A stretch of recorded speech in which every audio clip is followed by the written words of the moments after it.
Kanday biçik eken, kanday biçikege ulanıptır balam dedim. Desem, kolgo jasalgan meş eken dedi. Oşonda yilabidim. Yok, odan gaz çıkpayt. Aborot biçikeden aylanalbay gaz çıkat. Men barram ошол жерге dedim.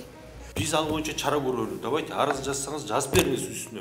Tergөөчү момундай биз ал арыздын негизинде ишти окуп, ишенип, арыздын тергесин өзүңүз мыйзамды жакшы билесиз. Арыздын 3 түрү бар. Кайрылуу, кат анан электрондук түрдө. Эми сиздерге кайрылып кетиптир, даттанып кетиптир. Кайрылды да, сизге жолукту да. Жок, менде приемда болгон. Делону дагы таанышканда карадыңыз да, делону жаап койгондо тергөөчүнүн функционалдык милдети бар. Кайсы процедуралардан өтүшү керек тергөө иштери. Ошолорду кылбай койсо, ушундай шалак мамиле кылып атса, ошолорго чараны өзүңүз эми көрө беришиңиз керек. Көрөбүз. Мына, эгер газга уланса, бала укта берет. Мынанда баламдын оозу ачык. Мына биринчи суд экспертке келгендеки 11, 12, 13, 14, 15. Мына бизде бюрократия. Адамдын башына салбасын. Ömrümde kılmagan işlerdi kıldım. Polyaga çıktım. Birinin idişini çudum. Birinin üyün jıynadım. Öyle kaçan bitir? Mına hazır. Eме да. Эмге кодекс боюнча азыр 5те жумуш убактысы бүтөт бардык мамлекеттик кызматта. 5тен кийин мамлекеттик кызматкерлерди жумуштан кармаганга болбойт да, урматтуу прокурорлор. Сиздер билесиздер да. 5тен кийин мамлекеттик кызматкер кандай болуп калат? Устав менен Ушундайга тебеленип, ушундайга тепселип, ушундайды укканыма азыр мен тирүү өлүк болуп турам. Мен ушуну суранат элем. Ушу ажообуздан.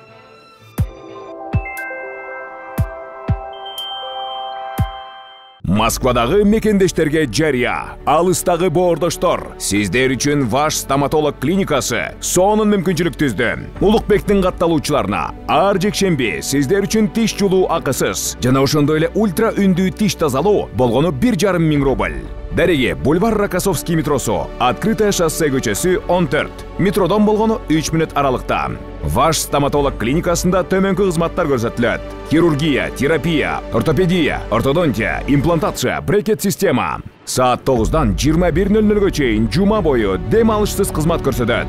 Ваш стоматолог заманбап жабдууларды орнотуп, тажрыйбалуу такшалган дарыгерлерди гана ишке алган. Бизде рентген жана консультация акысыз. Ваш стоматолог сиздин ден соолугуңуздун сакчылыгында.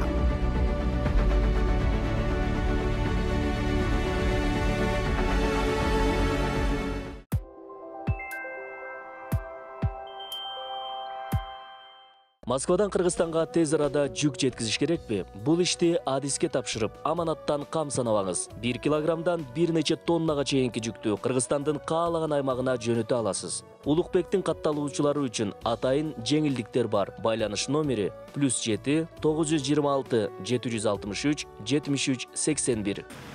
Саламатсыздарбы, урматтуу көрөрмандар. Биз азыр Бишкек шаарындагы Кызыл Аскер районундагы Денсяпин 257-чи даректе турабыз. Өзүңүздөр көргөн бул жер ушул атайын автоуноо оңдоочу, моторлорун жасоочу жер экен. Урматтуу көрөрмандар, бул чыгарылышта биз кабырганы кайыштырган дагы бир тагдыр, дагы бир ушул чындыкка жетпей жүргөн эненин көз жашы, арманы, күйүтү жөнүндө берүү кылганды туура көрүп атабыз. Анткени бизге буга чейин көп кайрылып, көп ушул жерге даттанып, биздин убактыбыз болбой жүрдү. Мына сааты бүгүн чыгып атат. Урматтуу көрөрмандар, биз бүгүн сиздерге ушул жерде Аманова Дамира деген апабыз Чырактай 18 жаштагы уулун белгисиз себептер менен жоготуп, мына ошонун чындыгына жетпей, ошонун күйүтү апаны 1 жылдан бери уктатпай жаткандыгын баяндап айтып берет.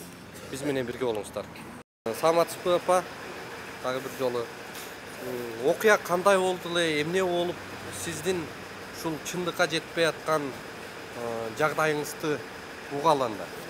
Менин жагдайым уксаңар, мен ушу биринчи элиме, журтума, калкка, тууган урукка, ошо менен эле бирге биздин ажообуз Садыр Нуркожоевич Жапаров Садыр Нуркожоевичке, Камчыбек Ташиевке, Курманкул Зулушевке, сот өкүмүнүн башчыларына кайрылып кетет элем. Çındıkты izdep. Men çındık hakikat izdep жүрөм. Menin balam Orozbayev Жыргалбек 2021 жылы 19 ноябрдан 20 ноябрга караган түнү мына ушул жерде иштеп аткан bir айылдаш балдардын колунда Нурдөлөт деген азыр ал бала ушул жерде жүрөт. Чыкырса ушул жерде. Мына ушул ошо күнү түнү бир жакшына болуп мотордун портелдин моторун оңдоп иштеп аткан. 2 күн башта эле сүйлөшкөнмүн балам менен. Балам суук болуп калды. Балаңызды өлтүрүп коюп атабы, кандай болуп атат? Эми бул жерде ошо ким экенин билбей атам. Акыйкат издеп жүрөм. Бул жерде тергөөчүлөрдөн шалакылык кеткен. Коррупция болгон. Мындайча айтканда, менин түшүнүгүм боюнча, мына ошо күнү мына мега 19 ноябрдан 20 ноябрга караган күнү түнү болуптур бул окуя. Адамдын башына салбасын. Балам дедирбесин. Biz 20 günü uqtuq, bizge gazga ulandı, peçkege ot жағып атып деп söktü aparıştı. 93 жылкы Сүйүнбек деген балам ошто шопур болуп иштечү, аны кабар бериптир, атасына айтпаптыр. Мен дагы ошто болчумун, ошто алайдан ошко келатканмын. Экинчи кызымдын кайнатасынын жылдыгы болуп. Анан саат ушу 3-4дөн өтүп мага угузушту. Балаңыз реанимацияга жатып жок болуп калыптыр деп туугандарыбыз. Барып алайга бардым, өзүмдү жоготуп ыйлап. Анан сөктү таңкы саат 4-төрдө апарышты. Апарып сөктү коюшту, газга уланды деп. Мен өзүмдү жоготуп өзүмө келе албай, анан койгондон кийин сурадым кыздарымдан. Кандай печке экен, кандай печкеге уланыптыр балам дедим. Десем, колго жасалган меш экен деди. Ошондо ыйлап идим. Жок, одон газ чыкпайт, оборот печкеден айлана албай газ чыгат. Мен барам ошол жерге дедим. Десем, мени токтотуп коюшту, 40-ын чыгарып барайлы дешип. Эми баягы салт экен да бул кыргыздын. Бирок ошонун 40 күнгөчө менен тырнактын жарымы жанан өткөн жок. Тамак дагы өткөн жок. Ушундай жүрөгүм сезди. Уйкуда болгон жок. Анан 40-ын чыгарып 30 күнү чыгардым, 31 күнү жолго чыктым. Мен барам. Мен ошол жерге жыт чыгарып келем. Мен баламдын ким экенин, кандай экенин билген жокмун. Келдим. Келип анан кийин бул жерде сиңдилерим тосуп алды. Бишкекте 3 сиңдим турат. 3 январь күнү келдик бу жерге. Келип ага чейин эл көзөмөлү деп бар экен дейт. Угуп ал жерге барып Абдылдаев Талант деген юрист бар экен. Элдик көзөмөл дегенби? Ооба. Жүрүң, мага жол көрсөтүнчү. Мен Бишкекти билбейм, менин балам ушундай болуптур, барайын дедим. Десем, ал бири Нурлан деген баланы кошуп берди. Аны менен келдик. Келсек иштеп атыптыр. Ошо менин баламды иштеткен хозяиндин 2 укасы дагы мен тааныбайм.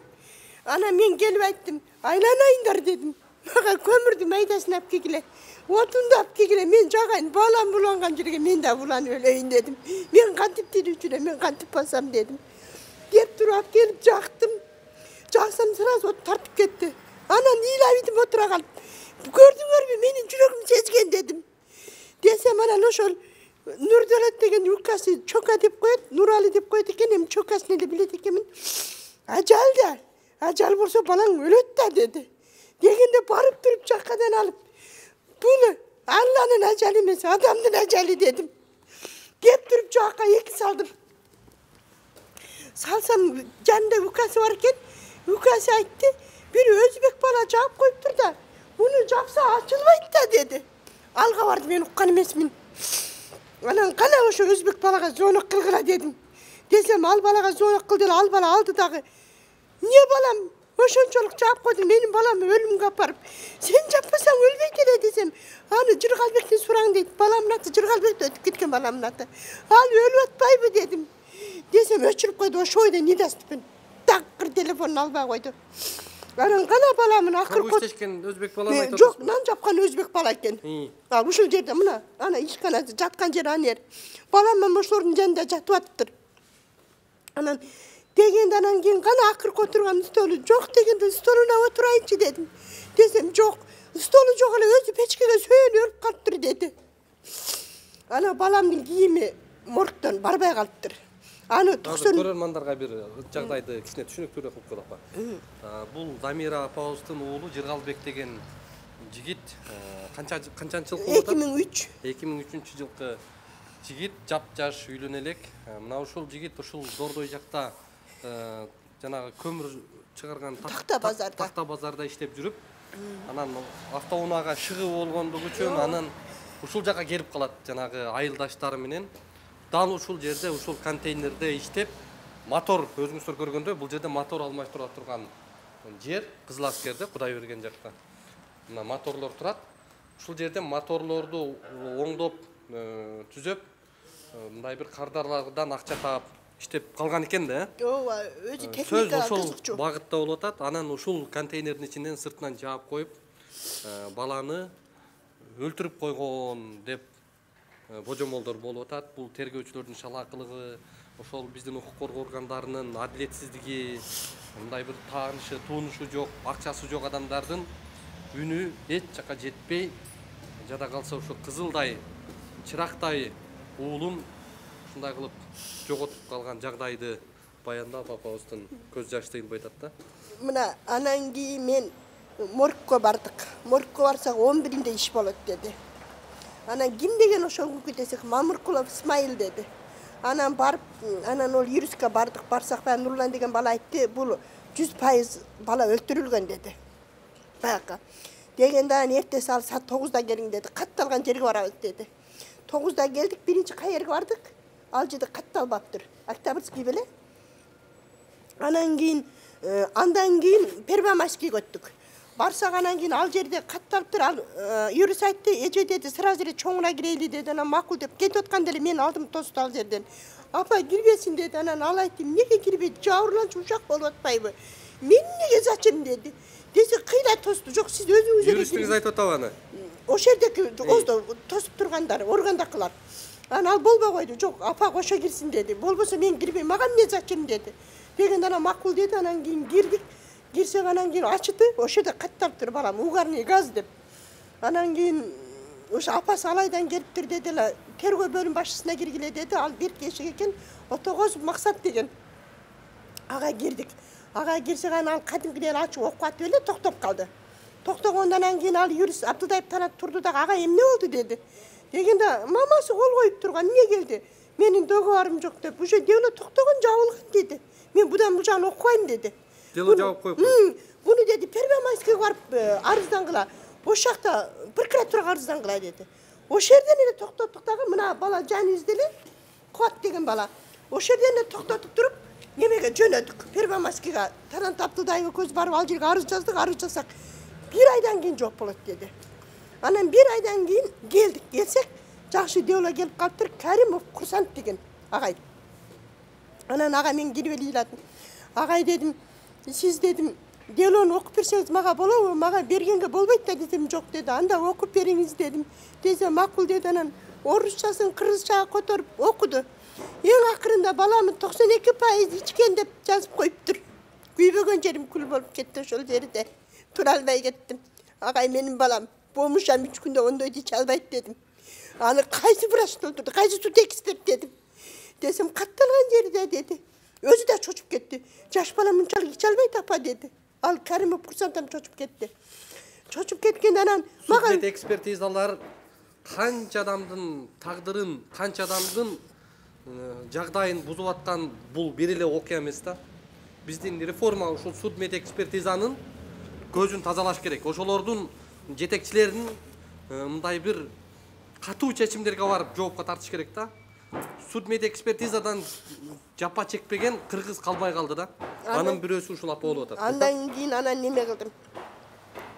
Анан баякыдан анан мага бир сүрөтүн көрсөтүп коюнчу, балам кийими жок болуп атат дедим. Ошо акыркы ошо барган кийими жок болуп атат дедим. Десем макул деп бир кийимин мындай алысыраак турдум, телефонго тартып алдым. Акыркы багы делодок сүрөтүн тартып алдым дагы анан кийин немеге бардык.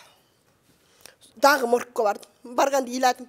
Менин балам кайсы кроватка жатты акырында. Мен ошол жерге 1 мүнөт жатайынчы дедим. Десем бир врач экен, атын билбедим. Эже жатпай эле коюн деди. Жок, мен түшүп балам кийимин издейм. Мүмкүн бир жерде жаткандыр, силер тааныбайсыңар да дедим. Кийимин. Giyimini, sen benim balam giyimini tanımayısınlar da dedim. Ben özüm şöyle karayınca, ruhsat vergileçi dedim. Desem ben Abdüllayıp talant var ile, yürüs ököz düştük. Düşüp karadık. O şunda setkede yilini giyimler turgan eken. Ben balam neli giyimin izleyertmin de, çizmesini okuyaptırmın. Yok. Anan çok eken deyip çıktık. Çıksak, o şöyle bir ayal ötüp ketip attı. Bana atın da kayıtladı. Sizin balanızın giyimi çok bolgon emes. Giyimi jönünde basım jasay beriniz. Maga nomerunuzdu aytыңыз, ben geç aytam dedi. Anan sen nomerun ver dedim. Desem yok men berbeyim dedi nomerdu. Anan boptur dedim de ana nomerun basıp ketip ayttım da al ketip kaldı. Men oşo nomerdu keyin jok kılıp aldım da. Telefonlarımı tapпай koydum. Kızım buzulup kaldı. Özüm çok bolup жүрүп. Anan geç çıktı dağı. Ece dedi, Koşokov Daniyar Jarmatoviç degen arı жазыңыз. Ertegi sırosuna kalbay, sizin balanızın giyimi çok bolgon emes dedi. Giyimi jönünde basım jasay berin dedi. Dedi dağı ertesine barıp sırası Koşokov Daniyar Jarmatoviç arı жаздым. Ağa çeyin Mamırkulov'a girsem, benim balamın analisinde içkilik çok beken desem, ne? Men içkilik bolsa içkilik dep aytam da. Neler dep ama men har bir adam jatta bolamбы dedi. Degende makulaga geçirip koyuңуз dedim dağı. Anan giyim. Судмед эксперт айтып атабы? Sud ekspert. Mamırkulov İsmail degen. Anan kayсы santerka var oşondo. Menin balamın giyimin santerka bilet de dedim. Desem Zamir degen dedi. Ağa düşsem gileygen bala eken. Ağa düşkönde anı biraz çıkırıp aldı. Nar jaka bergelin dep. Oşo oydan al çıkpay koydu. Ben Zamir degen. Anan giyin men ayttım yok dedim. Balamın giyimin tapkıla dedim. Desem 10 günden keyin жооп беребиз, 10 günden keyin gelin dedi. Ana bana Mamırkulov degen çıktı dağı. Yok. Balanın giyimin çoğun balan alıp ketken. Mınanda kolu turbayбы деп bir jurnalda alıp çıktı. Karasam çındap çoğun balamın kolu. Anam balama zonak kıldım. Kılsam apa men oşol mezgilde şok bolup giyim dizdegidey oldum bu. Men hepsim şok bolup kalgamın onda dedi. Men alsam onu ırkıtıyam bir jolgo dedi. Ap kelem de uygue dedi. Degende anan 10 günden keyin barsam giyimdi örttөp egenbiz. Biz hiç kim gelbegen örttөp egenbiz dedi. Birok men mına balan işteken kazayın baladan birinci peşebesinde surangamın. Sadaqa olayın. Balamın giyimi morgda kalıvergen okşaydı. Barıp alıp beribiyçi, o şerde kiyimden alıp beribiyçi degemin. Desem bul kolum boş oydu. Yok. Men oşo balaga narazımın. Özümün ayıldaşım bolsa dağı. Mına dahi men o şerge kaminde 10 geldim. Menen giyim gelet. Bul çasneli çıkana turbayбы. Men hökümetniki de oylap durmun. Жооп бербейт деп. Түшүнбөп durmun. Barıp alıp kelse bolmok eken. Ya aparıp berse dele bolmok eken. Ушундай кайдыгерликтер болду мага. Андан кийин дагы Первомайскийге бардым. Мага Урсулан Искак деген делону токтоп туруп башка тергөөчү бериңиз агай дедим Кәримов курсантка. Десем Абдиев Азамат дегени берди, ага келип таанышканда айттым. Иним дедим, өкө эшиктеш экен. Мына Урсулан Искакты мен отказ кылдым, ишти токтотуп коюптур. Ал жерге печатан баспаптыр. Ишти ошо күнү балам үзүлгөн күн иш болуптур дедим. Oşo günü. Hazır uşul okaçın iş bolotat dedim. Niçin bundan şalakısına aylanayınlar? Karapayım eri için mizam yok bu dedim. Tolku pulduğuna mizam var bu dedim. Desem çok ece mizam da çok dedi. Degenden keyin ukam dedim, inim dedim. Emi sen dedim işte jakşapar sen üstüңde men arızdanbayın. Men balamın ruhu taza jatış üçün men başım yerge girgiçe güreşem dedim. Desem makul ece dedi. Dep duran jakşına maga Тергөөчү, Первомайскийдин тергөөчүсү болду. Beşkomdun. Dedi da maga mintip aytты. Ece bu жерден Ruslandan şalakılık ketken çındap. Ne için kepin görüp beret? Düşünbeyim men. Neden başlayın Ece dedi. Ana men ayttım. Morgdan başla balam giyimi çok bol otat dedim. Özbek bir japtı dedi. Uşul vakacan anı soragan kişi çok ala bukaga. Oşunda nan japkan 4 özbektin bari ketkenmiş ismini almaşıp dedim. Allardan eki gana görsetmeyiptir. Kalganları görsetmeyiptir dedim. Ne için o şeyde magazinden var barından görsetme algan emes dedim. Şalakılık bu şeyden baştalgan dedim. Desem anan ki makul ece dedi. Anan 10 günden keyin joğun ayttam dedi. Anan en bayakı tirgilik eken de. Alayga barıp gelip atam. Adamın başına salbasın. Ömrümde kılmagan işlerdi kıldım. Polyaga çıktım. Birinin idişin judum. Birinin üyün jiynadım. Restoranlarda barıp jiynadım. Sebebi baskan turganıma makça керек eken de. Dep anan keyin bir... Карапка терип жүрдүм деди. Anan keyin bir gün anan keyin oşo bir toy kılıp ben zakaz menen nemeden görüp baram da. Ana dere tanıbayım. Yetişçi otursam ele zonak kılıp kaldım. Abette istep dur Azamat'a. Azamat ne oldu desem. Ece suyunçeriniz Балаңыз içpeptir, балаңыз taptaz eкен dedi. O yerden taksi karamap geldim. Gelsem oturuptur. Gelgender aylanayın balam, kantip bildin, kana oşul kağız dedim. Desem berdi. Bergenden keyin kantip ben bunu nemettin desem. Ece dedi, hazır oşul abdi azamatda oşul sözünü tanып atat. Ece dedi, men barsam sizin balаңыз kol koygan jurnal, alardın запас журнал eкен dedi. Sizin balаңыз belki jurnalga kattалбаптыр. Men barıp saat kançada soyulgan, saat kançada düşkün, saat kançada ketken degende alar takap turup berdi dedi. Anan arkamdan uşu analizde alып kep berdi. 2 aydan keyin men adашып alıptırmın. Başka biröөнүн анализин берип alıptırmın. Balanın içi taptaza degen. Kortundun berdi. İşte degen. Yok, kayra başka beriptir. Таза деп берди. Taptaza balanın içi деп. Дегенде ана дагы бар. Урматтуу азыр шу жерден урматтуу прокурор мырза Курманкул Зулушев, сиз мына мыйзам үстөмдүүлүк кылат деп пропаганда кылып келатасыз. Канча прокурорлор мына эмне үчүн судмед экспертизада бүгүн мына апа айтып аткан запас журнал, анан официалдуу журнал болот. Запас журнал деген эмне ал? Бул толгон токой коррупция деген сөз. Мына адамдардын чындыгы ошол запас журналда калып кетип атат.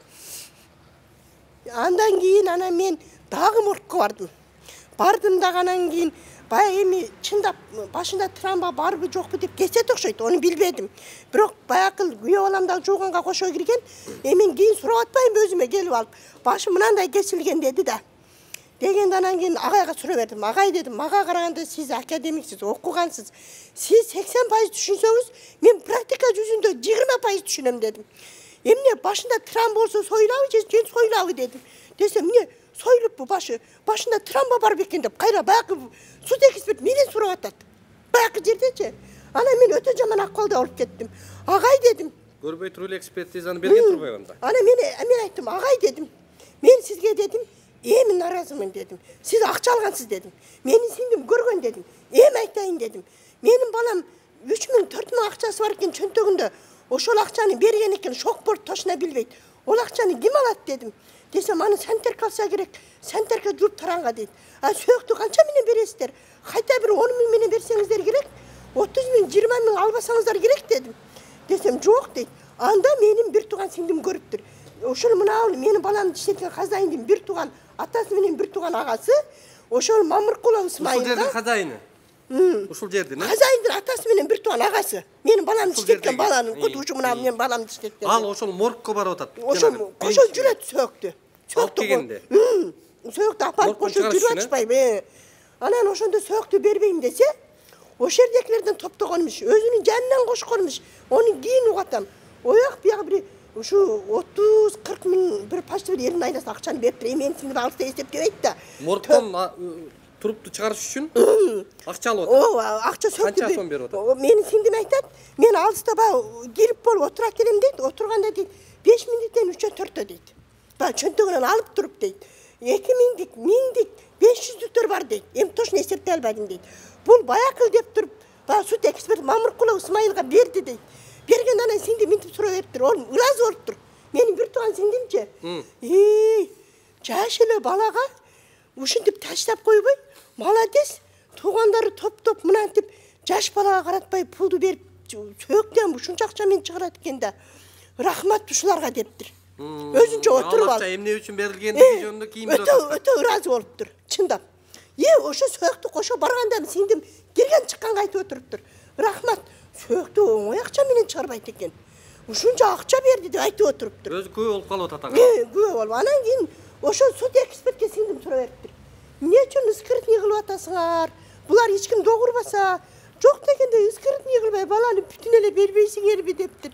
Десе суд эксперт мынтип айтыптыр. Жок, бизге история ачылгандан кийин биз сөзсүз соябыз. Биринчиси, экинчиси кийин келип ызычы кылгандар бар. Үчүнчүсү биз кандай анализ чыгарсак, эл ошого 100% ишенет дептир. Дегенден ал үндөбөй калыптыр. Анан баякыдан мен анан кийин барып анан айттым. Суд экспертке айттым. 4-үнчү жолу бардым. Барганда айттым, агай дедим. Мен эгер баламы 200 мантия кылдырсам дедим. Тергөөнү бүтүрүп туруп кылдырам. Кимде күнөө болсо, через СИЗОго суранам. Жапарыпка чейин барам дедим. Баякы жерде. Десем, жок, 200 мантия кылдырбай эле койгула. Баланын бир жери сынып калбасын, козгосоңор дейт. Bayaqı Mamırqulov İsmail. Yüzü yoktur. Mına, uşul söz duqtum. Gelip anam Permamaskiga bardım. Prokuraturaga. Agay, dep barsam, Karimov kursam ketip, Aman Bakenov деген gelip kalptır. Anam, Siz kança tergөөчү kelgen, kança милициянын жетекчиси келген ал жерге барын жатты болгон турбайсыз бе? Endi bara veripçi, men mındakine praktiki yürüs bolup kaldım. Okubay. Adamın başına salbasın balam. Barsam Aman Bakenov деген gelip kalptır. Gece dedi, menin gelgenime bir cuma oldu, bir cumadan keyin gelin dep turandı. Makul dep kayttım. Kaytıp çıkıp, daha ekinci varsam al gelbey kalptır, gelim diyen günü. Otoğuz maksat degen, Permamaski 5 komduk. Turup dur, men görüp öptürmün. Anda kızım canında жүрөт. Себеби баягы кысыктын күнү давлениям көтөрүлүп 2 жыл жыгылып түшкөнмүн да. Анан кийин кызым айтып калды, баягы кызыма минтип калдым, балам кызым, сени деле аябай кыйнадым, балдарың менен. Мен баарыңы кыйнадым. Жалгыз мен эле жүрөйүнчү кыйналбай. Мен Зулушев, Курманкул Зулушевке барсам окшойт, арыз жазып десем, ал наракта туруптур. Баягындай, мынтеп наракта туруп, адамды башына ондай неме салбасын. Нелerde arayacağızlar cilg ortasın. Koluna ne gerek temsili? Bunu kim ayıp otat? Cana ayıldaşınız. Otoğuz maksat degen 5 komdun tergö bölüm başçısının çoğu. Ne? Hadi öyle neyle her cilg arayacağız otasın. Koluna ne gerek? Balan giyin ne kalsın düşten giyin? Kayır varsan o şergal koluna hiç bere gelbet dedi. Degende bayam ne kılıştırdı be otura kaldım. Sev öte zaman akvalda olup ketken okşayımın. Joğa italbey kaldım. Çındap. Anam kızım beni jeteli apa koyunçu. Her nesine ne böyle öğretip basınca kettik uşa geç girip kalgan. Al prokuror bugün gelbeyt okşayt Aman Bakenov. Жүрün kettik dedi. Үйгө жеткиче өзүмдүн кандай эмнеде барганын билбей калдым. Баягы сөз өтө оор тийди мага. Чындап менин колуман эч нерсе келбейт. Тааныш арткы болот турбайбы дедим. Чындап келбейт ал? Чындап мына ушул убакыт чен. Дедим дагы анан кийин Ertesi dağı bardım. Barsam Aman Bakenov bar eken. Giriveri ilabiydim. Agay dedim. Emne üçün mınanday dedim. Emne üçün mınday olup dedim. Desem anan keyin Ece dedi. Ertege dedi. Geliniz dedi. Saat 3'e bekleştirim dedi. Makul dedim. Anda hakikatga barıp Atırgul Abdurahmatova degen barsam Ырыскүл Өсөрова деген kızdı koşup bergen. Meni pensioner kesin. Uşul kız jardan bersin dep. Al kızdı çıkırdım. Abdudayıp Talant degen anda kölde olup kalgan. Abdullah talantınız kim ol? Jana yürüs birinci baga uşergen. Anan keyin Ырыскүлдү zona kısam al geldi. Ököz bardık, kızım üçöz bardık. Barsak Abdiyev Azamat menen Otoğuz maksat çıkırtırıp ekinci surangan tergöçüm. Anan ökö turgan eken, emi çındap mına organdakilarga aytsam kapa bolбосун. Men uşu sözgө жетtim. Girgende ayttım, aylanayın baldarım dedim. Men enerik merimen aytayın. Ana formanı çeçip boğulatçı dedim. Uşu serge jaraşpay turat dedim. Uşul karpsam men oşo bolбойт dedim. Desem ündöşpödü. Ündöşpөгөндөн анан баягы сүрөттөрдү көрсөттүм, Aman Bakenovго бардыгын айттым. Айтсам мен ошого ыраазымын. Баягы туруп айтты. Ey dedi. Aman Bakenov kim? Ошол Пермамаскиден Каримов Курсавдын ордуна келген прокуратура. Жаңы. Болуптур dedi. Bala içsin dedi. Болуптур bala мас болсун dedi. Болуптур bala çeksin dedi. Ушунчалык күйдө. Ошол түтүп атканда bala тепкилейт да өрттөнүп кетсин дейби dedi. Анын тепкилегени угулат да dedi. Кантип жанындакилер укпайт dedi. Bala эмне өзүнү өлүмгө апарып, кайра келип печкеге жөнөлүп отурабы dedi. Сүрөттөн көрдү да. Көрүп туруп өкөнү чык кыл эшикке dedi. Çık dedi, ökü bir o söylelmedi. Ana ben ayttım, ağay dedim. Сүрөттөр барбы? Var, bir. Ağay dedim. Sizlerden dedim. Mizamlardı Destat'taki 5 yaşar bala Destat'ka barganda sizlerden mizamlardı koldanıt dedim. Ne dedim, ben ayıp vereyim mi dedim. Svetofordu jattap koldanıt dedim. Yaşıl güyse ötem, kızıl güyse toktayım dedim. Niçin bunlar özleri mizamın özleri teli atat dedim.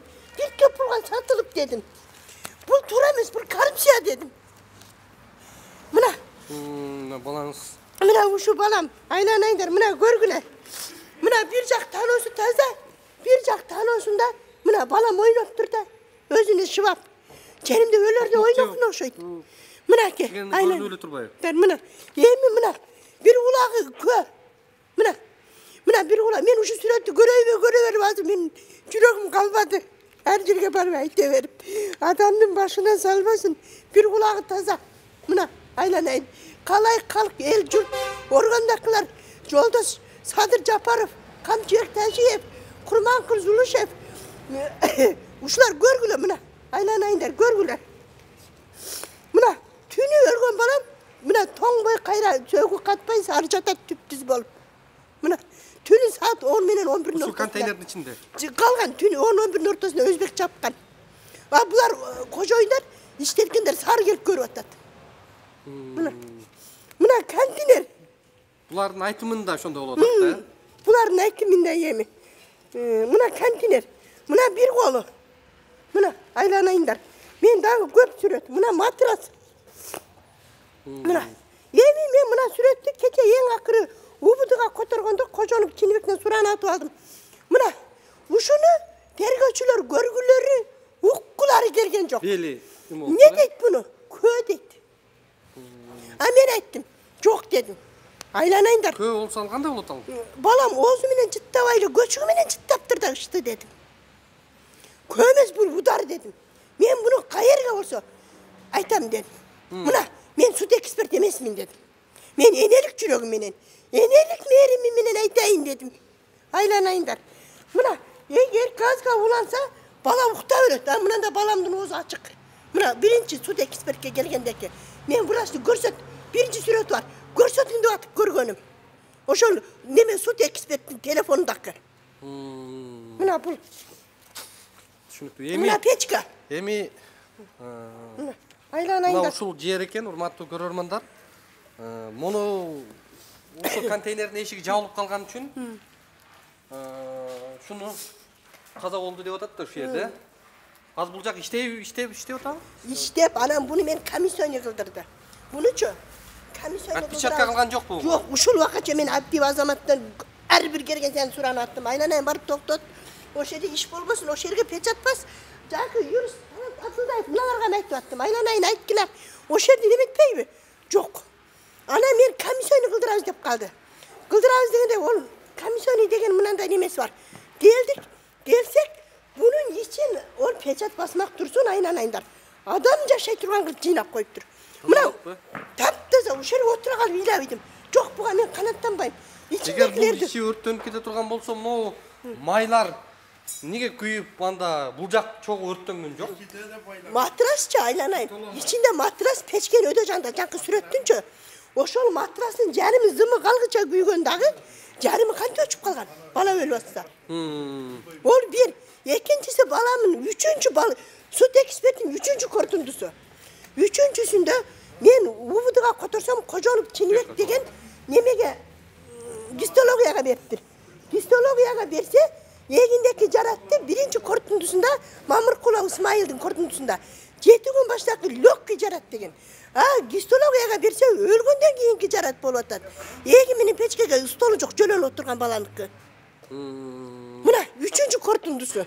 Мына азыр эми бир эле судмед экспертизадан 3 корутунду чыгып атат. Бир тагдырда бул 2021-жыл болгон окуя. 19'dan 20'sine karagan günde noyabrda mına uşundan beri. Uşul işte jürem. Ушул айларда экен да? Mına uşul ayda mına suukta Мындан aylanaylar. 1 жыл мурда. Jıltıgı çıktı balamdın. Men basıp jürem, men ölbey jürem. Кайрат кылыңыз эми. Бардык Anan giyin men oşonun anan giyin bir gün anan giyin al ubuduga kotorsak kojonup Çinibek janakıl histologiyaga bergen kagazды alып kelip al жерде кымбат Албановна дегенге кирсем ал мен көзөмөлдөйм деди. Мен түшүндүм. Эми көрөрмандарга деле түшүнүктүү болду. Эми Кимден, мындай кайсы жерден иттин өлүгү кандай болуп чыгып аткандыгы бүт белгилүү эле болуп турат. Anan giyin men mına jogorku el көзөмөлүнө гысуга котордум. Делону сен kojonup Çinibek al da maga bak karganın gözün Zuluşev Kurmankul aytat ko. Karganın gözün karga çukayt. Oşonu men basıp ötüp atam. Meni organdakiler tiri gömdü. Eğer meni tevelese menin kolum, putum, başım kıymıldaydı ele. Çok men ölbeyim dep. Meni tiri gömdü. Tiriley gömdü. Mına sağa uşu layık dep. Ana men kısuga kotorup o şeyde jügürüp jursem bir Abdikerim degen aba oturuptur. Bürö meni süйлөшүп atat. Bir paket çık değil o. Hem kanday kagaz ekeni bilbedim, görbedim. Anan alaba süйлөтканда жолдошумда келген жолдошума айттым. Анал абадагы бизге окшоп же бирөөнүн немесин ыйлап жүрөбү, же өзү ыйлап жүрөбү? Сурачы жол жобону билет окшойт дедим. Эми айлам кетип атпайбы? десем алабай сұрас айтты, тоқтоғыла Гүлбара деген бар деп тұрып, мына қыздың номерін берді. Жоғыр келгөзімен. Бұғыларға келдім. Бұларға келіп, елап-сықтап келіп, ертесі дағы келсем, мына Қанжарбек деген бала келіп қалды. Бұл не, менен башқа арызданғандар бар ұқсайды. Ошол эжеби дедиле, жок башка деди. Не жөн эже деди. Айланайын укам, мага жардам бергилечи көп деп. Бу жерде коррупция болуп атат, карганын көзүн карга чукпайт болуп атат. Тергөөчүлөр бир да менин сөзүм уккусу жок дедим. Наоборот, мени кагып кет, колуңан эч бала келбейт. Сен таанышың болбогондон кийин деп бетим эле айтты дедим. Мени кет, эч нерсе кыла албайсың дегенге чейин барды. Силер жардам берип койгулачы десем, мына азыр булар жүгүрүп, мына ушинтип жүрөт айланайындар. Мен ушу ога чейин Бишкек прокуратурасына кирдим. Генеральный прокуратурага арыз жаздым. Зурушевдин өзүнө киргенге жаздым. Кыскасы барбаган эшигим, кирбеген тешигим, барбаган чоңум калган жок. Мен ошон үчүн суранат элем. Дагы бир жолу биздин ажообуз, биздин президентибиз ушулар шайлоого келгенде эл жүрөгү менен сүйүнүп, карапайым элдин укугу эми корголот. Булар деле биздей Садыр Жапаровдун баласы деле убагында мендей болуп, ушинтип коррупция болдубу, башка болдубу, өлүп жүрөгү кана деле. Ташип, Камчыбек Ташиев деле кыйла закпы жеделе. Анан ушулар мына элдин немесин коргосо керек деп, жүрөгүбүз менен шайлап, жүрөгүбүз менен жүгүрүп, жүрөгүбүз менен кабыл алып, тилегибизди ушу Кудайдан тилеп, намаз окусак дагы тилеп, Кудай, элдин укугун коргон, карапайым элдин үнүн уккан, коррупция болбогон ажоо келди деп сүйүндү элек. Азыр деле ошентип ишенем. Дагы эле ишеничим бар менин. Ишеничим кеткен эмес. Бирок булардыкын мына окшогон тергөөчүлөр, мына окшогон чоңдор, мына окшогон бизнесмендер сапаташ болду. Путтарын, колдорун кыркып атат. Узартпай атат. Менин оюм боюнча.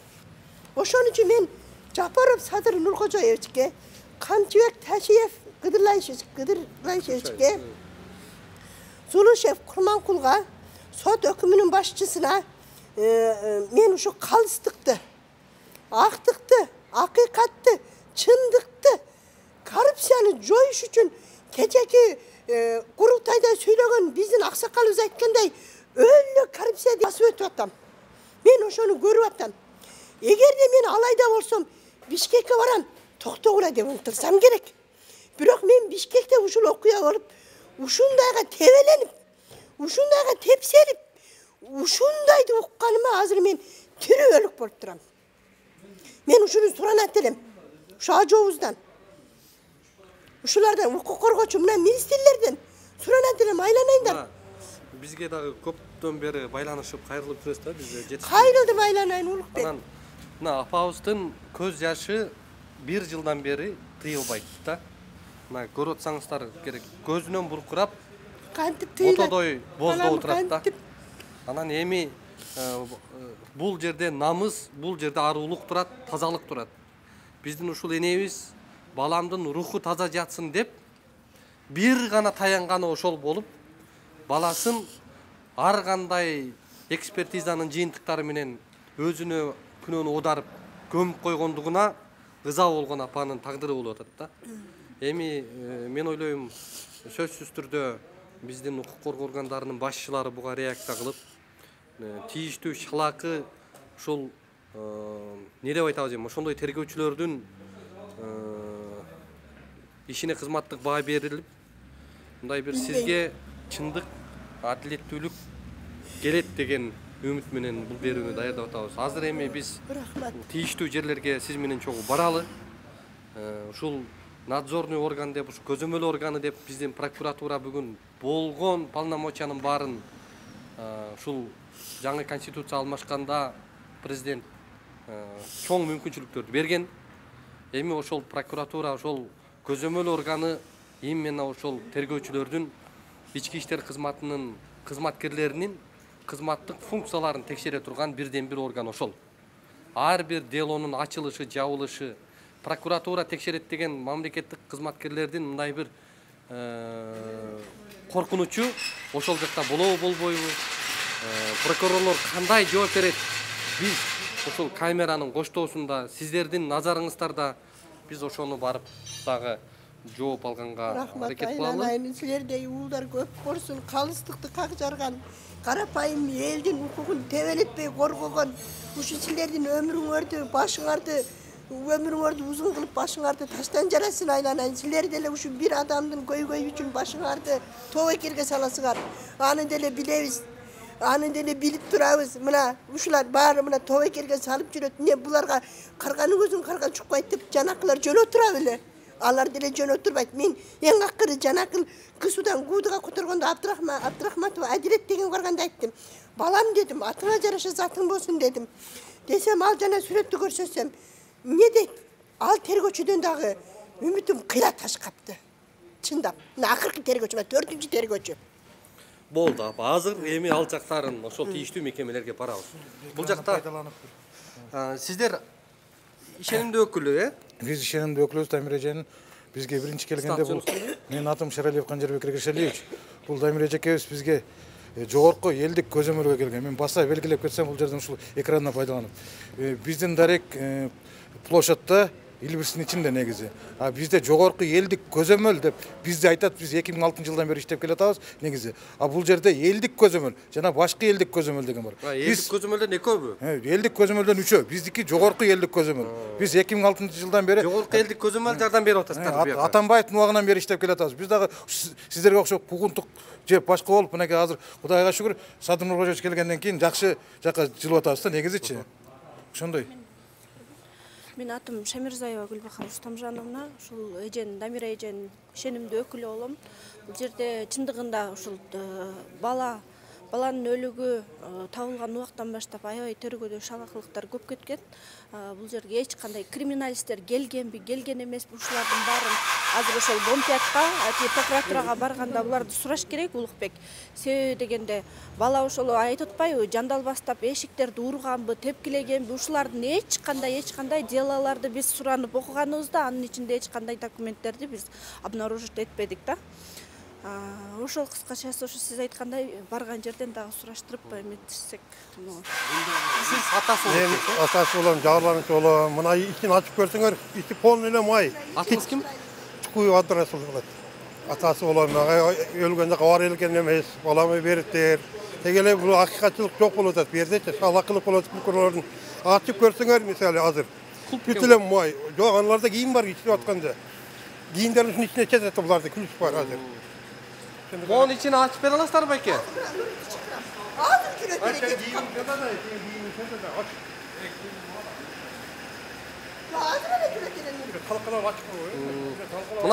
эле. Мына ушул жерде окуя болгон. Ушунун ичинде өрт чыгып кетти, анан ышка уланып калып, анан каза болуп калды деген жыйынтыкты чыгарып, бирде буну 92% денеси спирт ичимдигине уланып калган, ичип алып анан ушундай болгон деген эми жомоктору бүтпөй атат. Ошол судмед экспертизанын ушул жерде навайчылар бул жакта нан жабат экен. Бул жакта ошол өзбек туугандардан келип иштеп жүргөн экен. Анан бул жерде жатаканалары бул жер болгон экен да. Ушул жерде жатчу экендер. Албай атабы телефонун азыр? Азыр сиздин алдыңызда жүрөт эле. Телефон чалдыңызбы? Чалып атам. Мына ушул жерде эс алып жатышчу эле. Мына ушу жерде, мына бул жерде айланайын, мына мен сурадым. Мынанын тагында өзбек бала жатса, менин баламды жаап койгон. Үстүндө балам жатчу экен. Кантип ошону жоктобойт? Бул жерде сиздин уулуңуз жатчы. Ооба. Анан бул жерде жана өзбек балдар жаап жатчы. койгон. Астында. Себеби 2 күнөн кийин муну дордойго көчүрөм, бөлөм деп аткан. Балам бир портелдин моторун өзүм оңдодум деп, анан кийин аябай жакшы оңдоп атам, мени дордойго бөлөт деген. Анан мен балам айткан, балам Москвага барып иштебейсиңби, садак болоюн. Бакы тыш суук болсо иштеген жериң жылуу болот, экинчи бала Москвада да. Десем, апа, мен ушул кесипти тандайм. Мага пул бербейт, пул албайм. Мен үйрөнөм, мындайча айтканда шакирт болом деди да, мен ыраазымын деди. Айлыгында албай иштеген, өзү ыраазы болгон, огочу балам өзү ыраазы болгон, мен ыраазымын деген. Мен ушуну үйрөнүп, ушу дордойго келсе мен ушул кесипти аркалайм деген балам.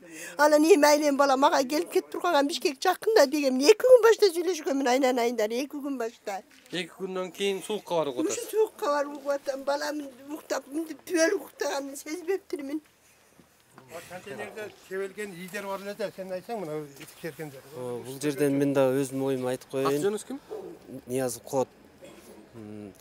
Бул жерде ошо 19-нан 20-сына караган түнү окуя болгондо бир участкойго кирет, участкой булар звонок кылганда 102 чалганда бир участкой жиберишет да.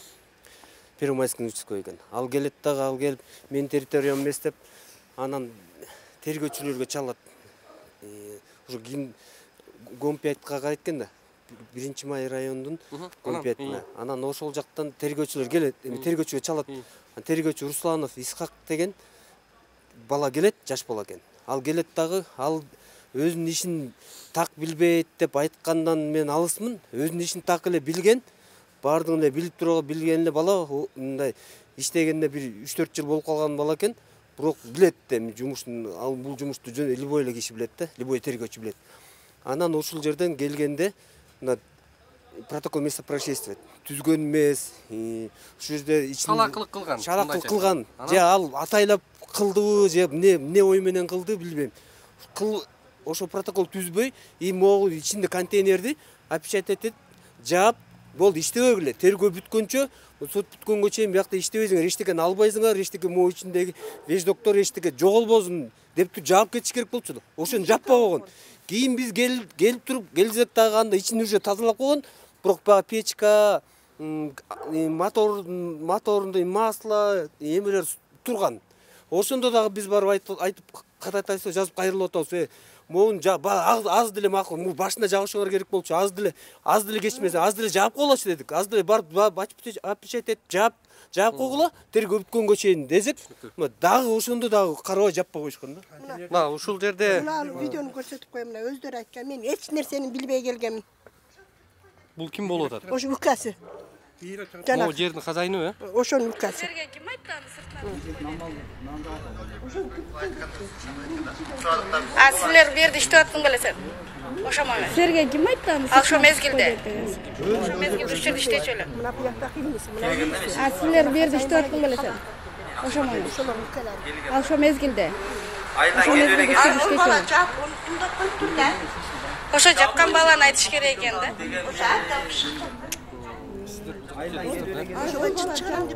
урматтуу көрөрмандар, бул жерде эми биздин ушул укук коргоо адвокаттар айтып атат. Негизи эле бул тергөөчүлөрдүн функционалдык милдети бар. Тергөө амалдарын жүргүзүүнүн атайын мындай бир функциялары бар да. Ошол элементардуу жөнөкөй нерселерди жасабай койгондугуна бул жакта баа берип атышат да. Жүрүңүздөр, анда биз азыр урматтуу көрөрмандар бул жагдайдын үстүндө ушул Бишкек шаарынын прокуратурасына барып, прокурордун бул багытта кандай колунан иш келет, эмнени өзгөртө алат, эмне үчүн ушул апаны ыйлатып атышат, прокурорго барып суроо салабыз анда. Азыркы убакта бул бала бул жерде жүргөнчү, мондайынан качып кетти, мына издери турат. Бул жака кеткенби? Жанагы Мына. Мына ким могу жакта? Азыр эле бул жакта жүргөн, биз айтканбыз кетпейт азыр. Кетпейт азыр могу жактан качып кетти. Мына могу жакта из кетиптир чын эле. Кетип калыптыр да. Монан ашып бул жакты көздөй кетиптир. Могу азыр мен бул жакта болом деп биз жолдо турганда бу жака кирген, ошол менен кетип калыптыр да. Ушул жерде бир нерсени айткым келип кетет да. Жанагы айтып атпайбы? Ким эле бир Русланов Исхак, Ошол Русланов Исхак тергөөчүбүз. Бул жактын биринчи тергөөчүсү ушул Шергазы уулу Нурболотко кол койдуруп эле булар делону жаап салышкан. Бул эжеге айтпастан туруп элечи. Негизи эженин колун коюп тергөөнү кыскартып атышпайбы? Сиз кол койгон эмессизби? Эженин макулдугусуз эле тергөөчү бул ошол как раз ошол нерсени окуп берип атып, андан кийинки тергөөчүсү токтоп калып, прокуратурадан башкадан ачтыргыла делону деп атпайбы? Негизи эже делого кол койгон эмес да. Өлүм болуп аткан делону ушинтип жаап коюп аткандыгы бул кандай деп айтыш керек. Ана мен байкыл айтты да, бул кайсы тергөөчү ким ответственный болгон гана чыкыр десе Руслан Искак деген келди, арык бала экен. Келип ошол отогосун максатпа, окат токтоп калып атпайбы. Сиз кол коюпсуз го, эмне келдиңиз? Мен жок, менин келишим азыр дедим. Десем анан кийин адан сурап калды, ey, мамасына, папасына звонок кылдың беле десе, ооба, Шергази уулу Нурдөлөттөн сураганмын. Алар алайда келе албайт деген. Анан кийин мен жооп берем деген, анан койгон дегендер баягы сөзүн бүтүрүп электер отогосун максат. Чык ишке. Чык. Бар эми мен болду, буягын окуйм, буягын прокуратурага баргыла деп бизди айдабайт. Анан азыр эми ошо прокуратурага барабыз. Канча жолу арыз жазгансыздар? Анан кемде мына жооптор жүрөт. Бүт топтоп. Ар бир жерге 5тен жаздым. Болду. Анда азыр ошол прокурорлор буга кандай реакция кылат? Чогуу бар. Күбө бололу. Урматтуу көрөрмандар, биз азыр Бишкек шаардык прокуратурасына келдик. Дал ошол Дамира Аманова эжебиздин жагдайы, ошол Чырактай уулуну жоготкон окуя боюнча маселени прокуратурадан ушул МВДнын үстүнөн карай турган орган катары ушулардан жооп укканы келсек, азыр кандай жооп беришет күтөбүз. Сиздерге азыр мына ушул жерден прокуратурага жазылган каттарды бир эсептеп берейин. 1 кармаңыз. 2 3 прокуратурадан келип тур, 4 5 6 мына Бишкек шаарынын прокуратурасы. 7 8 башкы прокуратура 9 10 11 12 13 14 15.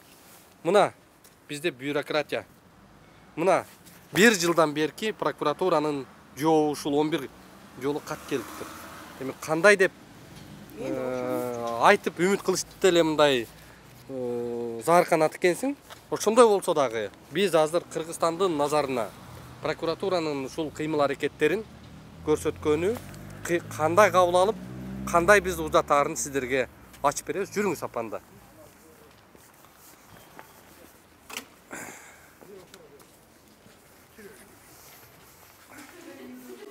Саламатсызбы? Кандай? Жакшы, кандайсыз? Жакшы иштер. Жакшы беке. Эми биз жолдош прокурорго келдик эле. Бул жакта Аманова Дамира деген апа 1 жылдан бери чындыкка жетпей ушул барбаган эшиги калбаптыр. Анан эми азыр ушул жагдайга прокуратура кандай чара көрөт, эмне деп жооп берет? Анан прокурордун өзүнүн бир күнөө болбосо көрүп коелу. Азыркы тергөөчү дагы. Азыр прокурордун өзүнө жолуктуңуздарбы, айттыңыздарбы? Азыр тиякта совещание болуп атат.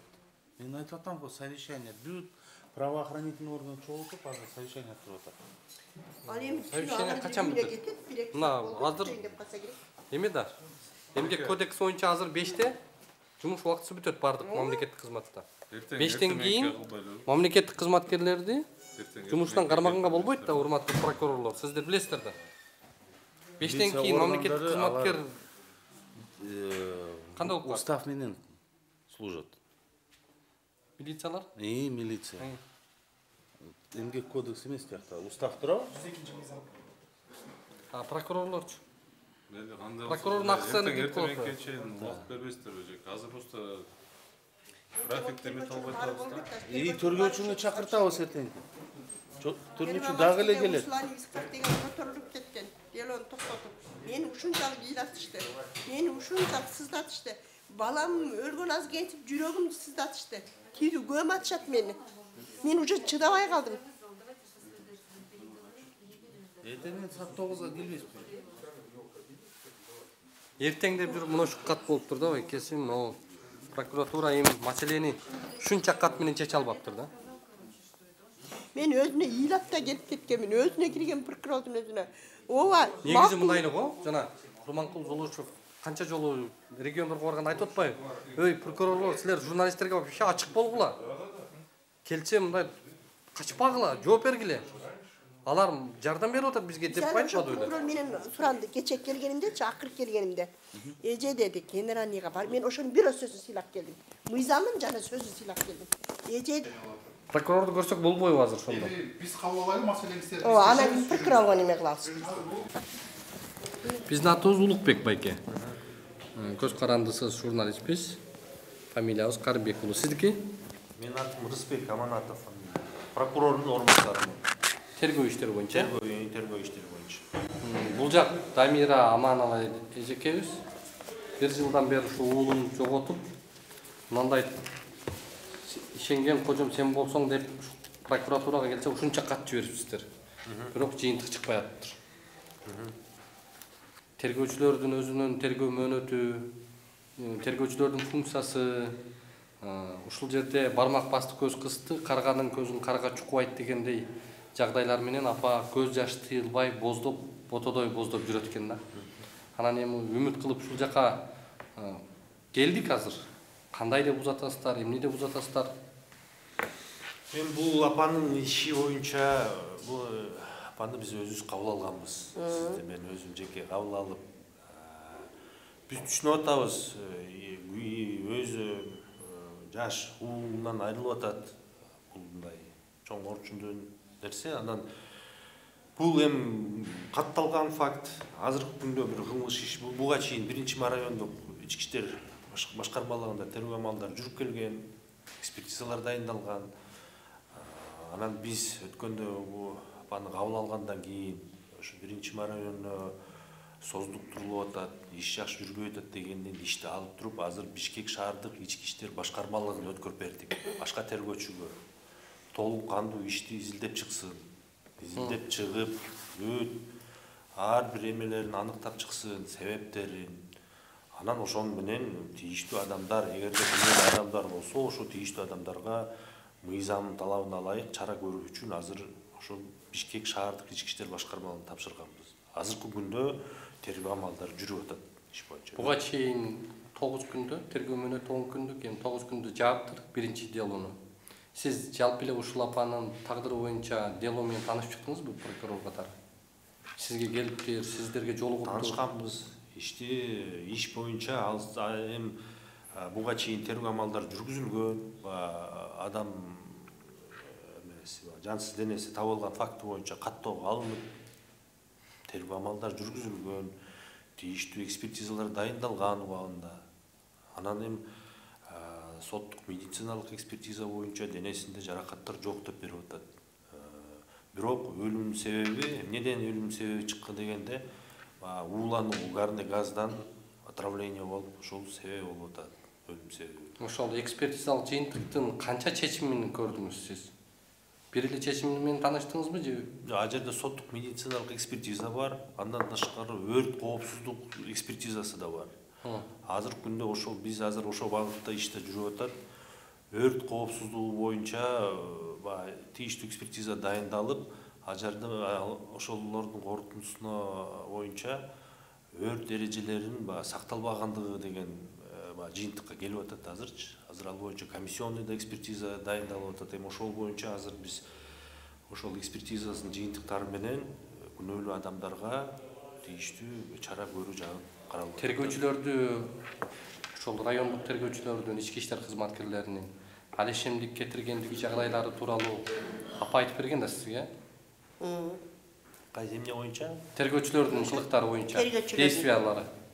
Анда мен сизге айтайын, мен сиздин алдыңызга келгенмин. Биринчи келгенде чоңкурушка шашып атып, чачылыш угуп кеткенсиз, кабыл алгансыз, бирок мен чоңкурушка кетип атат элем апа деп. Экинчи келгенде ана Гүлбара менен келдим. Ошондо болгон жагдайды башынан баштап аягына чейин уккансыз. Өтө кылып коюп уккансыз. Мен да өтө ыраазы болгонмун.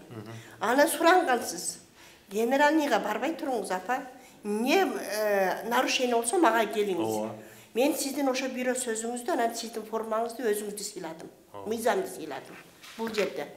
Азыр генеральныйга барабыз деди эле. Себеби менин жолум ошол эле калды, Садыр Жапаров экөө эле калды. Ошондон сизге ошентип айтканмын. Эми ошол тергөөчүлөргө сиз прокурордун орун басары экенсиз. Бишкек шаарындагы эми мындай экинчи адамы десек да болот да. Прокуратурадагы экинчи кишиге келип ушундай боздоп ыйлап атат. Сиз эми буга чейин келиптир, угуптурсуз. Канча убакыт керек сиз ушуга кандай чара көрдүрүп, ушул ишти өзүңүз көзөмөлдөп, өзүңүз тергетип, өзүңүз бул иш туура аласызбы? Түшүндүм. Бул апанын айтканы чындыгында келген. Мына бул жерге чоң кабыл алып, мен айтканым чын, келиңиз. Любой маселе болсо түз бизге келиңиз. Себеби Бишкек шаардык ички иштер башкармалыгын биз көзөмөлдөйбүз. ошолордогу тергөөчүлөрдү биз карайбыз деп мен ошон үчүн бул апага ошондо айткан болчумун, бизге келиңиз деп. Анан келгениңиз үчүн эми азыр тергөөчү именно уже Бишкек шаардык ички иштер башкармалыгынын жана Адилет деген тергөөчүсүнүн арасын билип атпайсызбы? Аны мына сиз мага бир айтып атасыз туурабы? Буга чейин биз ал боюнча чара көрөлү. Давайте арыз жазсаңыз жазып бериңиз үстүнөн. Тергөөчү момундай биз ал арыздын негизинде ишти окуп мындай иштеме кылалы. Буга чейин ишенип арыздын тергесин деп мыйзамды жакшы билесиз. Арыздын 3 түрү бар. Кайрылуу, кат, анан электрондук түрдө. Эми сиздерге кайрылып кетиптир, даттанып кетиптир. Кайрылды да, сизге жолукту да. Жок, менде приемда болгон. Делону дагы таанышканда карадыңыз да, делону жаап койгондо тергөөчүнүн функционалдык милдети бар. Кайсы процедуралардан өтүшү керек тергөө иштери. Ошолорду кылбай койсо, ушундай шалаак мамиле кылып атса, ошолорго чараны өзүңүз эми көрө беришиңиз керек. Көрөбүз. Сөзсүз түрдө апа келип, мынага арыз жазам. Жок, азыркы мен айтып атканым, буга чейинки ал иштин жыйынтыгы менен биз чара көрөбүз. Азыр мына бул именно Бишкек шаардык ички иштер башкармалыгынын тергөө Адилет деген тергөөчүсүн айтып атпайбы бул апа? Мындай кылып койду, мындай кылды деген мен ошонун аракетин айтып атам да. Ошол аракет. Жаңы тергөөчүнүн. Жаңы тергөөчүнүн аракетин айтып атам. Буга чейинки тергөөчүлөргө да баан бериңиздер. Андан сырткары апа ошол жана каракаршалуу иш болгондо бир тууган сиңдиси көрүп атат. Суд мед экспертиза Кыргызстанда Бишкекте мындай жетер чегине жетип бар жоогун мындай күйгүзүп бүттү Кыргызстанда. Ошол суд мед экспертизанын кызматкерине ошол жерде ошол моргтон чыгарып атканда акча беришиптир. Ошол колунда иштеген хазайындын иниси, агасы, бир тууган агасы ошол экспертизага акча берип каалагандай чечим чыгартып атат. Экспертизанын 3 жыйынтыгы чыгып атат. Анан кийин тергөөчүлөр аныктаганда жанагы каттоо журналында 2 журнал бар экен. Бирөөсү официалдуу мамлекеттик, бирөөсү жөн эле журнал экен, Черновек сыяктуу. Ошол 2 журналдын экинчисине катталыптыр сиздики. Сиздердики официалдуу катталбаптыр бул тийиштүү иш деп ушул жерде дагы бир коррупциянын эмесин башын кылтыйтып атат да. Эми ушундай нерселерди сиздер көзөмөлдөсөңүздөр, мына Курманкул Зулушев мырза постоянно ушу жогорку кеңештен кайсы жерде жүрбөсүн Кыргызстанды кыдырып барып мыйзамдуулук сааттай чыкылдап иштейт, бечарага да мыйзам иштейт, бечаранын да укугу корголот мыйзамда деп айтып атат. Анан эми сиз азыр эң тергөөчүлөрдүн башында турат экенсиз. Канча убакыт керек? Эми болору болуптур, өтөрү өтүптүр, кетери кетиптир. Мындан аркысын сүйлөшөлү. Сизге канча убакыт берсек, ушул ишти сиз териштирип, көзөмөлдөп, жыйынтыгын чыгарып бересиз. Мен сизди түшүндүм. Бүгүнкү күндө кылмыш иш тергөө жүрүп атат. Анын бизде мыйзамда процессуалдык мыйзамдарда тергөө мөөнөттөрү бар. 10 күн. Жок, кылмыш иштин мөөнөтүн айтам. Кылмыш иштин тергөө мөөнөтү, бул кылмыш иш да. Кылмыш иш боюнча тергөө мөөнөтү бар. Ошол мөөнөттүн ичинде кандайдыр бир тергөө аракеттери жасаганга да бир негиздер болсо, аны узартыш мүмкүн. Мен ошон үчүн сизге айтып атам, азыр тергөөнү биз көзөмөлгө алганбыз.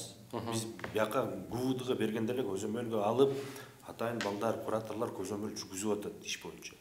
Азыр жана бул апа да айтып атат, тергөөчүнүн аракеттери мындай болуп атат, именно жаңы тергөөчүнүн жашы. Ошол боюнча биз чара көрөбүз. Эски тергөөчүлөргө да чара көрөбүз. Эски тергөөчүлөр сөзсүз түрдө чара көрөбүз. Анан азыр мындай кылалы, убакыт дагы ченелүү, ошондуктан сизге анда биз келерки иштин жыйынтыгына карата дагы келип, кандай жыйынтыктар чыккандыгын эми көрөрмандар да, кыргызстандыктар күбө болуп атат. Анан эми сөзсүз түрдө президентке же Курманкул Зулушевка барып, маселени айтпай эле ушул жерлерин чечсе, ушул жерлерине караса болот. Дайыма кабыл алууга даярмын. Демек, сиз ушул ишти президентке жеткизбейсизби мындан кийин? Жок, мен айтып атпаймынбы, тергөө органы тергөө жүргүзүлүп атат. Тергөө органдары азыр биз болушунча көзөмөлгө алып, алар чечим кабыл алат. Биз көзөмөлдөөчү орган катары биз анын действиясын көзөмөлдөп, туура эмес чечим чыгарса, аны жокко чыгарып, ушундай процедура. Тергөөгө ыраазы боло тургандай чечим чыгарып бере аласызбы? Мен болушунча мыйзам чегинде биз ошондой чечим чыгарабыз. Мыйзам дегенде жүрүң зыркырап. Мыйзам чегинде. Ошондо мындай тагыраак жооп алгым келип атат да. Президентке бул апа кайгырып, президенттин жолун тосуп, мени кабыл ал, менин үнүмдү деп ыйлап барбайбы? Барбайбы. Мен айтып атпаймынбы, мен айттым, өткөндө эле айткам. Кандайдыр бир маселеңиз болсо бизге келиңиз. Түшүндүк, эми мына келди. Прокуратурада моунча том кат келип атат да. Суроолорду жазып алыңыз. Ошо эмне деген суроого мен жооп алышымды. Мынакей. Бул анда сизде буну бизге азыр өткөрүп бериңиз. Биз ушу суроолор боюнча биз да тергөөчүгө тийиштүү көрсөтмө берели. Кылмыш ишин алкагында аныкталчу маселени кылмыш ишин алкагында Кайсы суроолорду берейин дедиңиздер? Биринчи суром ошол жанакы Руслан Искак. Эмне үчүн менин атыман айылдаш балага кол койдуруп туруп делону токтотот. Анан октябрьская которуп кетет. Экинчи суром суд эксперт. Эмне үчүн 3 кыл анализ чыгарат. Эмне үчүн мен биринчи барып турасам мага оройман эле кылат. Үчүнчү суром. Экинчи суром. Үчүнчү суром мына бул жерде балам кийими. Жок, муну берет. Ушул жерде ушул вопростор барбы? Үчүнчү суром балам кийимин тапсын. Экинчиси бул жана суд эксперт. Биз атайын ишти райондон алып ушу шаардык ички иштер башкармалыгына бердик. Сиз иш боюнча сөзсүз барып, катышып, ишке өзүңүздүн көрсөтмөнү өткөндө сиздерге айтпадымбы? Бул кагазыңызды бизге бересизби? Берем айланайын. Урматтуу көрөрмандар, мына өзүңүздөр көрүп болгондой, биз азыр Бишкек шаарынын прокуратурасына кирип чыгып кетип атабыз. Өзүңүздөр уктуңуздар, көрдүңүздөр, кандай жоопторду айтышты, кандай реакция кылаарын белгилешти. Эми мунун да жыйынтыгын буйруса кандай иш менен бүтөт, кандай чара көрүлөт. Ушул апабыз өзү ыраазы боло тургандай, өзү издеген чындыкты, дал ушул акыйкаттыкты дал ушул жерден табабы, таппайбы, анын дагы сиздерге буйруса көрсөтүп беребиз. Прокуратуранын реакциясы, булардын чечимдерин буйруса сиздерге ачыктайбыз. Анан мындан аркы окуянын жүрүшүн биз жерде калтырбайбыз. Мунун жыйынтыгы эмне менен бүткөндүгүн сөзсүз түрдө коомчулукка мына сиздерге ушул апабыздын кубанычын же кайгысын айтып беребиз дагы. Бар болуңуздар. Биздин баракчага пикир жазууну, бөлүшүүнү унутпаңыздар.